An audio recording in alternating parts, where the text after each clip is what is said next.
आज से हम शुरू करेंगे बिजनेस स्टडीज़ का नेक्स्ट चैप्टर 2, जिसका नाम है फॉर्म्स ऑफ बिजनेस ऑर्गेनाइजेशन। कि बिजनेस ऑर्गेनाइजेशन के क्या क्या फॉर्म्स होते हैं। आइए इसे पढ़ने के पहले हम एक छोटे से एग्जाम्पल या फिर स्टोरी समझ लीजिए, उस पर चलते हैं। आपको याद होगा कि जब हम पिछला चैप्टर पढ़े थे तो हमने बहुत सारे क्वेश्चंस देखे थे कि बिज़नेस कैसे होता है, कब होता है, उसके लिए क्या क्या करना पड़ता है, उसके लिए कैपिटल कहाँ से आती है, कौन सा नेचर होना चाहिए, किस टाइप का होना चाहिए, क्या साइज़ होना चाहिए बिज़नेस का। इस टाइप के बहुत सारे अलग अलग क्वेश्चन हमने पिछले चैप्टर्स में पढ़े थे। अब उनमें से एक चैप्टर के हमारा बिज़नेस क्या होना चाहिए, फॉर्म्स ऑफ बिज़नेस कैसा होना चाहिए, इसका जवाब हम आज पढ़ेंगे। मान लीजिए कि हमारे पास 2 पर्सन हैं। एक ही ये है जिसका नाम है राम, और मान लीजिए एक और पर्सन है जिसका नाम है गीता। मान लीजिए कि राम को एक बिज़नेस ओपन करना है। क्या करना है? एक बिज़नेस ओपन करना है। जब इसे बिज़नेस ओपन करना है तो इसने सोचा कि मुझे तो ज़्यादा नॉलेज है नहीं बिज़नेस के बारे में, और मुझे बिज़नेस तो ओपन करना है। तो जैसा कि हमने पिछले चैप्टर्स में पढ़ा था, तो इसके पास भी उन्हीं सब क्वेश्चंस के थे कि हाँ, अब मैं क्या करूँ, मुझे बिज़नेस कैसे ओपन करना है, कौन कौन सी स्टेप्स लेनी है, मुझे कैसे रजिस्ट्रेशन करवाना होगा। और सारी चीज़ें सोचने के बाद ये एक जगह पे अटक गया, वो था फॉर्म्स ऑफ बिज़नेस। वो ये सोचने लगा कि इतने टाइप के बिज़नेस होते हैं, अलग अलग साइज़ के बिज़नेस होते हैं, कुछ सोल पार्टनरशिप में होता है, कुछ कंपनी में होता है, कुछ कोऑपरेटिव सोसाइटी होती है। तो मैं कौन सा फॉर्म यूज़ करूं जो मेरे बिज़नेस को ना ही तो बहुत ज़्यादा बड़ा हो, ना ही तो मेरे बिज़नेस के लिए मेरे बिज़नेस के लिए प्रॉफिटेबल हो। ऐसा कौन सा फॉर्म मैं यूज़ करूं, ऐसा ये राम सोचता है। तो ये क्या करता है, ये जाता है गीता के पास। किसके पास? गीता के पास। गीता, मान लीजिए हम लोग हैं, हम लोग क्या हैं, हम लोग बिज़नेस के बारे में फाइनेंशियल कंसल्टेंसी हमारी, हम बिज़नेस के बारे में लोगों को सलाह देते, कंसल्टेंट करते हैं कि हाँ, आपको क्या करना है। राम हमारे पास आया अपना क्वेश्चन लेके, फॉर्म ऑफ बिज़नेस, कि मुझे कैसा फॉर्म ऑफ बिज़नेस करना है।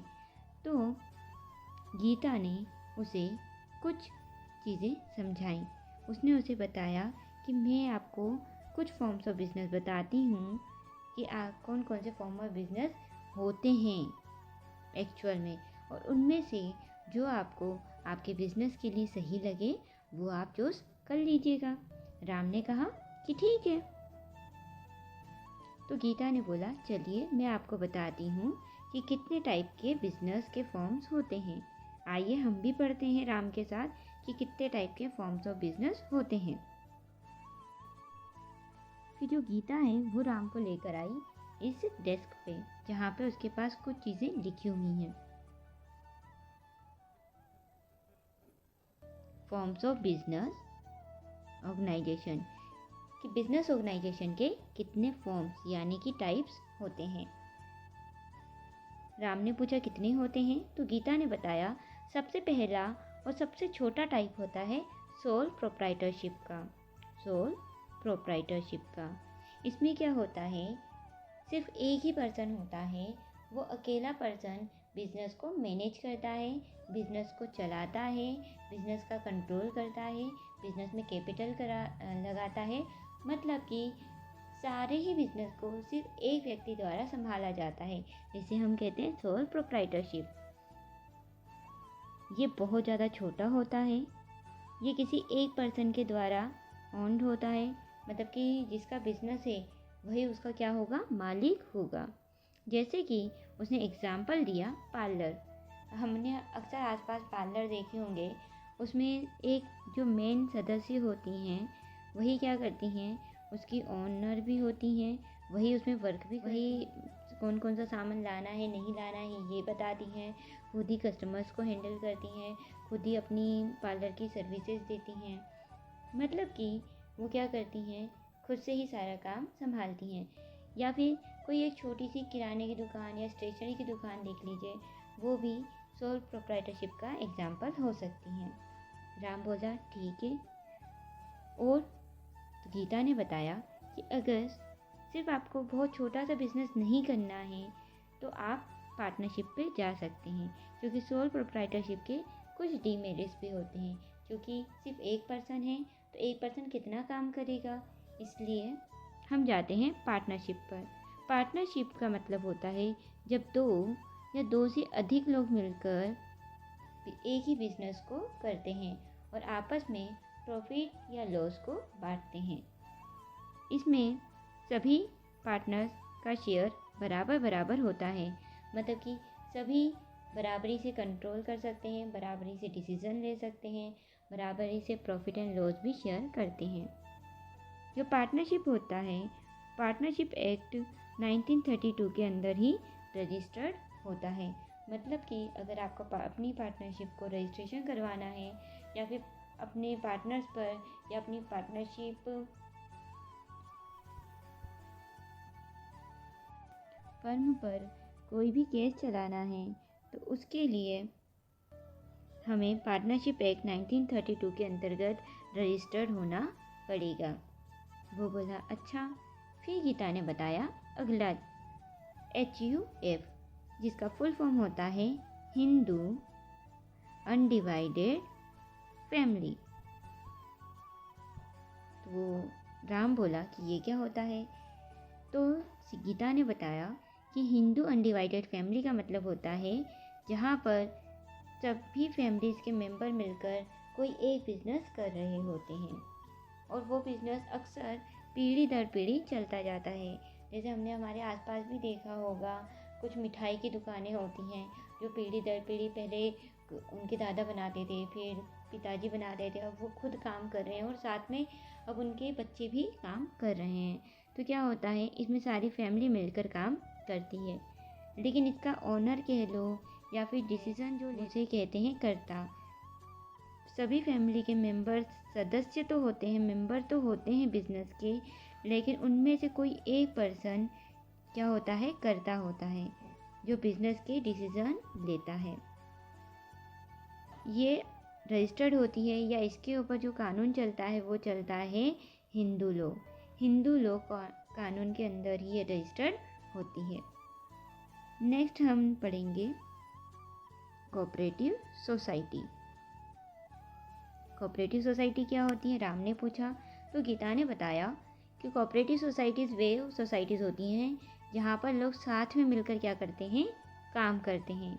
मतलब कि कुछ वॉलेंटरी पीपल्स होते हैं और कुछ मेंबर्स होते हैं।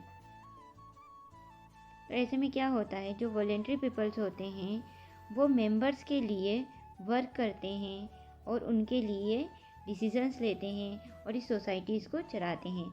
मतलब कि वॉलेंटरी और मेंबर्स साथ में मिलकर क्या करते हैं, वर्किंग करते हैं। क्यों करते हैं, इनके कुछ कॉमन पर्पस होते हैं। कॉमन पर्पस मतलब कि ये जो वॉलेंटरी हैं और ये जो मेंबर्स हैं ये सब काम मिलकर कर रहे हैं, लेकिन इनका पर्पस एक है, ये सिर्फ एक एम को पाना चाहते हैं। तो वो एम क्या होता है, वो एम होता है वेलफेयर। किनका वेलफेयर, जितने भी ये मेंबर्स हैं उनका वेलफेयर, उनकी इकोनॉमिक और सोशली जो भी इंटरेस्ट हैं उनको प्रोटेक्ट करना कोऑपरेटिव सोसाइटी का काम होता है। इनका काम होता है कि ये प्रॉफिट के लिए नहीं बनाई जाती है, ये मेनली सोशल सर्विस के लिए बनाई जाती हैं ताकि लोगों को ज़्यादा से ज़्यादा सहायता मिल सके। लेकिन चूँकि ये कुछ NGO तो है नहीं जहाँ पर लोग सहायता करेंगे, तो ये लोग अपना काम खुद से करने के लिए, मतलब इनके जो ऑपरेशनल एक्सपेंसेस हैं उनके लिए ये क्या करती हैं, थोड़ा बहुत प्रॉफिट भी कमाती हैं, लेकिन इनका मेन एम होता है कि ये मेंबर्स का वेलफेयर करें।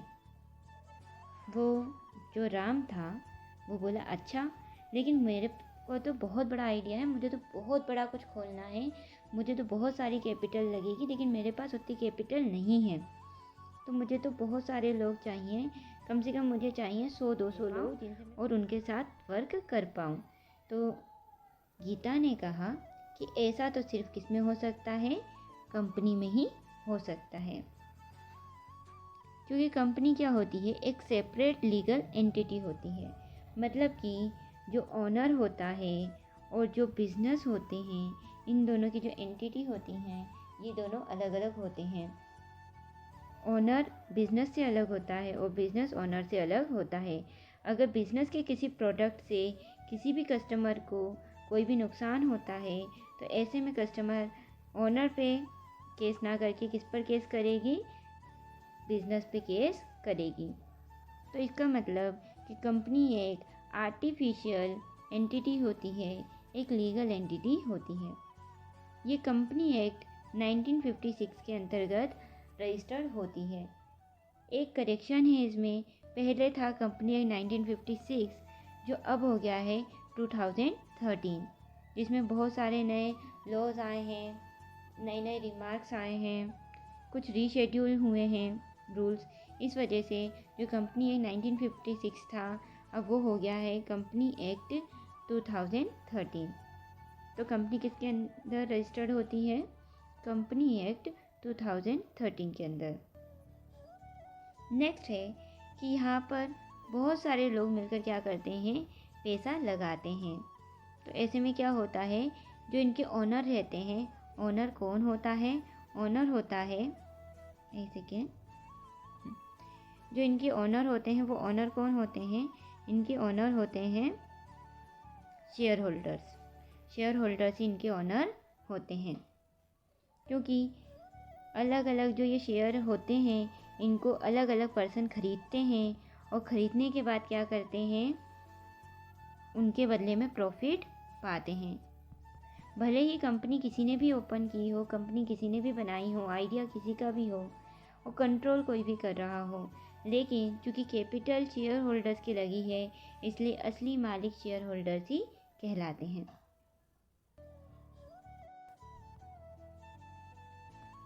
जब गीता ने राम को इस तरीके से सारी चीज़ों के बारे में बताया, तो राम तो समझ गया और उसने सोच लिया कि उसे कौन सा फॉर्म ऑफ बिजनेस चूज़ करना है।